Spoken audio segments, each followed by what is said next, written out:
COVID-19 has changed the world. I'm interviewing extraordinary people on the front line, stepping up with amazing acts of kindness in the fight against this virus. Tune in to watch, support and share their inspiring stories, because together we are stronger. Daksha, once again, thank you so much for giving me your time whilst you're doing such an important job. Daksha, just tell me once again, what started you off with this initiative? What gave you the motivation? An emotional loss on Facebook, I guess. And tell me more about the initiative. What is it that you're doing? We started with 50 meals from our home kitchen on Friday 2 weeks ago. Yes. Saturday we collaborated with the restaurant that we are in at the moment, which is called Desi Dava. Yes. And from 50 went to 100, 200, 500, now about 2,500 every single day. Wow, 2,500 meals. And where are those meals going to? So they go to care homes, residential homes, isolated communities. So it's not only, even though we are cooking curry and rice, which is very mild, they go to a lot of isolated people within lots of other communities as well. We thought we would just sort of attract the Asian Indian, but no, we've got the Afro-Caribbean, we've got the English, because they are all isolated and they need warm food. It also goes to all the most of the NHS hospitals as far as Southeast London. We've just started supporting King's College Hospital. Wow. We've had a call out from King's Princess Royal Trust in Kent. Yeah. We go as far as Central London, West London, here Northwest London. But I guess Northwest London is mainly catered for, because we have a lot of communities or restaurants who are helping. So we've sort of decentralized ourselves from like Northwick Park, Hillingdon, Ealing, unless we get a shout out to say we are stuck today, can you send us some warm food? And we do. But Sonia, it's not just warm food. We also send out sandwiches, fresh fruit. We make some nice chopped fresh fruit salads as well. So that goes out.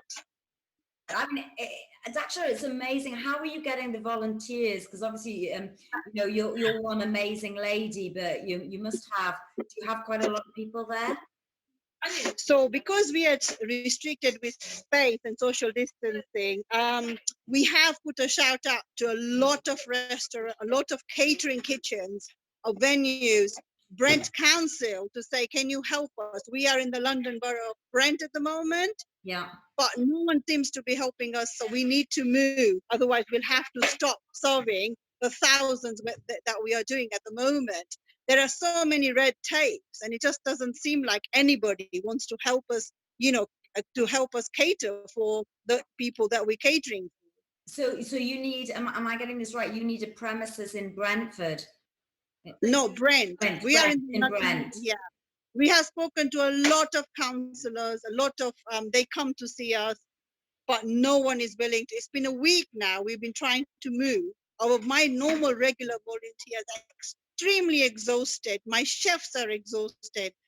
We can't have many. I mean, to serve 2,000 meals on one day, we need an army of volunteers. And how are people approaching you to volunteer? If there's anyone that's watching this and they want to volunteer, what should they do? Is there a Facebook page, or how are you getting that out? Sonia, we have lots of volunteers, but because of the space restriction, we can't have them all in here. Social distancing, we can't practice that if we have far too many volunteers.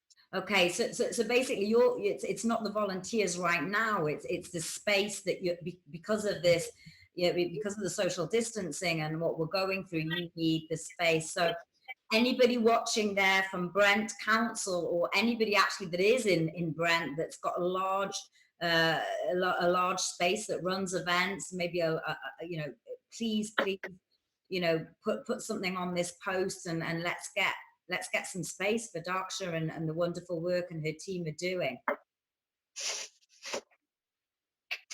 Daksha, is there anything in terms of how people are contacting you if they need food? What routes are they going down? So we have medical practices who know that we are running this free kitchen. We have local mutual aid groups from different boroughs. They have set up their own little groups. So we have the Cancer Rise, Dudden Hill, Kilburn, Harlesden, Alperton, everybody. Ealing's reached out today to say, I said, we are supporting people in your borough as well. We are more than happy to support. We are running out of resources. We don't have funds. Everything is coming through donations. Whatever we've cooked, we've literally cooked nearly 20,000, 25,000 meals in a week, 2 weeks. Wow, 25,000 meals in 2 weeks. Okay. But we haven't had any funding. Everybody starts giving me these links. Can you apply for this fund? I don't have time for administration. I don't have to time to sit down and do paperwork. So people are sending us links to say apply for this.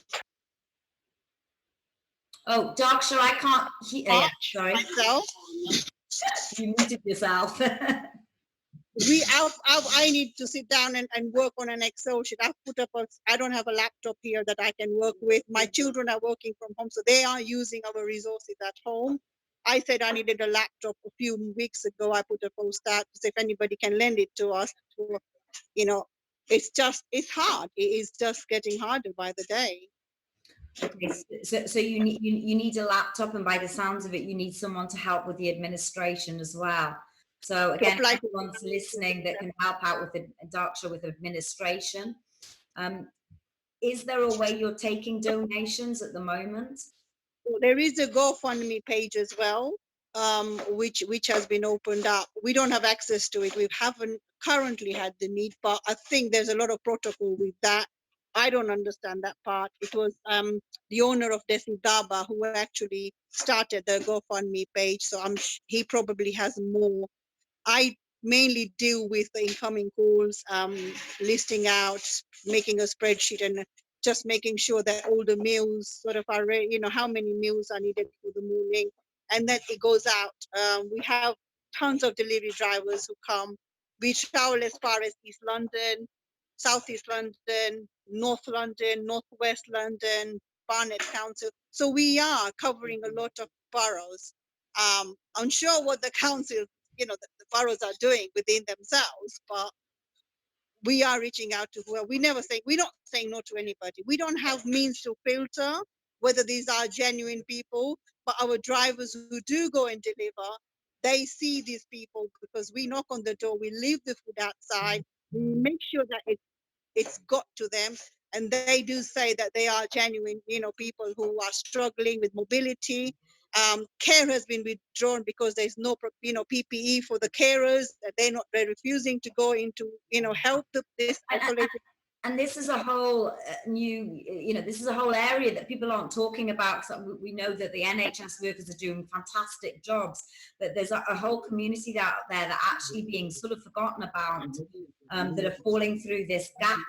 As I understood, I've spoken to a few people about this, people that are in urgent need of food because they used to get food coupons and all that system sort of broken down. It's everything. I think everything's broken down. We get phone calls from local nurse, medical GP practices to say so and so, hasn't eaten for 2 days, 2 weeks because the network they were and they didn't have to reach for help. So when someone's gone to check on them, they've said, well, there's no one there to help them anymore. The children are isolated because they're vulnerable. They have vulnerable young children. So they've stopped going to visit their parents. And everybody says, Daksha, you need to filter, but I can't sleep when I know that someone has gone to sleep without food because we've tried to filter them, and God forbid if something happened, I would have to live with that conscious all my life. I mean, one meal isn't going to make a difference to me, but it will make a lot of difference to someone who doesn't receive it. Doctor, you're doing an absolutely amazing job. Absolutely fantastic. I have a strong team behind me. I mean, I have regular volunteers who've been here for the last 2 weeks. 9 o'clock in the morning, they're here until things are finished. They do not leave, and that is the strength behind it. Well, thank you to all, all of your team are doing amazing work, and it's amazing, just initiatives like this that you've taken off your own back. It's fantastic. If people are watching this, what is it that you'd like to say? Is there anything that you need right now, apart from Brent Council to give you some space for some catering? We are desperately in need of ingredients. So if there is any wholesalers, warehouses which are full and they know they're not going to be able to use whatever they have, we are most welcome to drop it to us, or we can send someone to pick it up and deliver it to them, because we are feeding in thousands, and the need is not going to be until next week. I think this is going to be until the lockdown has been uplifted, and even then, until the COVID is clear. Yeah, yes. So basically, you're really a shout out to all the wholesalers of food that are sitting on food that they're not using in these warehouses. Please Yes, contact Daksha in any way, or put me send me a message, put a message to this post, and we'll try and link you up.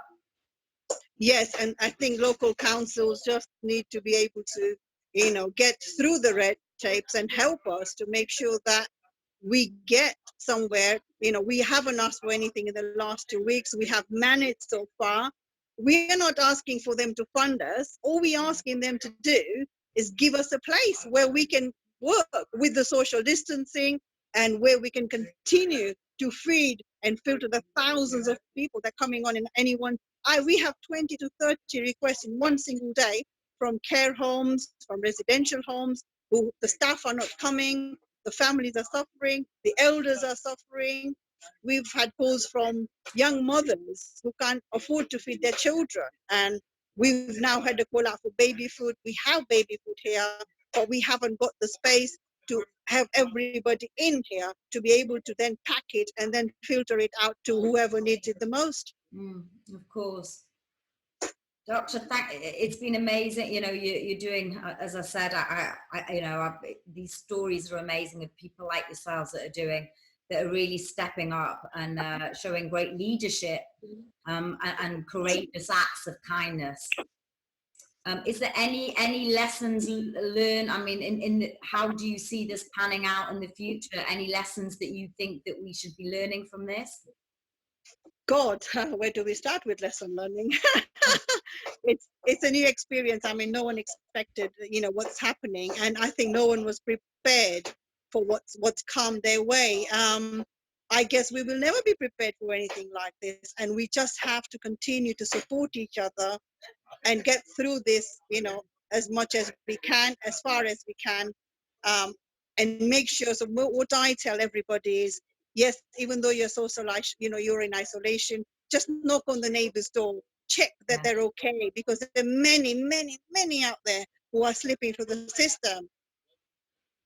Yes, COVID is affecting everybody, but it's affecting far more worse people than we think. It's not just the hospitals, but it's even affecting individuals who are at home, the elders who are at home, the mothers with young babies who are at home. Exactly. We've had calls from young couples who just come into the country, but they've got no recourse to public funds. Yeah. But they can't make any applications. The government can't help them at the moment, and we help them. We don't say no. We don't say no. Well, you're not allowed to have public funds, so we're not going to help them. We've stretched as far as Croydon to say, okay, put each other in touch with somebody who can help, and trying to do whatever we can as part of being, humanity. That's all we can do. Doctor, how long can you continue like this? Without resources, I mean, at the moment, we are very lucky, the general public, wholesalers who are helping, supporting us. We have a lot of support from my local community, the local temples, who are dropping off the raw vegetables that we can then make food from. probably if that stops, we can't sustain it for much longer than beyond next week. Wow, beyond next week, and that's 2,500 meals you're providing that will suddenly stop next week. Per day. Per day, per day. Daksha, listen, I just want to say thank you so much for your time. Is it possible to say hello to everyone there? I don't know if that's possible. Oh, there are people there working there. Hi. Hi there. Thank you so much. You're doing an amazing job. Amazing job. That's for tomorrow. You keep telling people what we're doing, and tell them we need every help we can. That's my husband, by the way.